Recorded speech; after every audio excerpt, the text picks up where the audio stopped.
Bonjour. Notre programme comporte un engagement à soutenir l'économie sociale et solidaire et à encourager l'offre et la création d'emplois non délocalisables. Il n'appartient effectivement pas à la municipalité de créer ce type d'emploi, mais son rôle est d'accompagner et d'assister tous les projets qui peuvent contribuer au développement et à la création de structures privées et associatives susceptibles de développer l'offre d'emploi locale.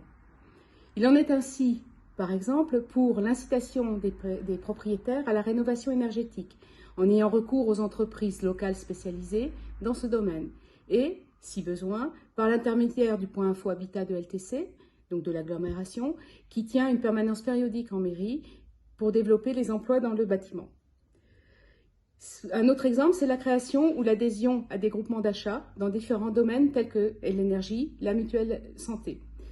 Aussi, le développement des structures d'aide à la personne, autant vers les personnes âgées que vers les plus jeunes, notamment dans le domaine de l'assistance aux devoirs ou au relais de la prise en charge à la sortie des établissements scolaires. Un autre exemple enfin, l'instauration d'un habitat partagé susceptible de développer les services d'aide à la personne. On peut aussi parler du soutien à la mise en œuvre d'une épicerie sociale et solidaire, d'espaces de travail partagés, ce qu'on appelle le coworking. Le développement des productions agricoles locales permet aussi de pérenniser des emplois, tant des emplois fixes que des emplois saisonniers.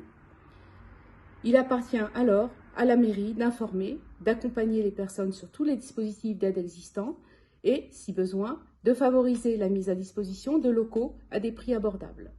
Dans ce contexte, la mairie peut vraiment renforcer la structure du CCAS et mettre en place une cellule qui soit destinée à assurer la mise en relation des parties prenantes au développement de l'emploi local.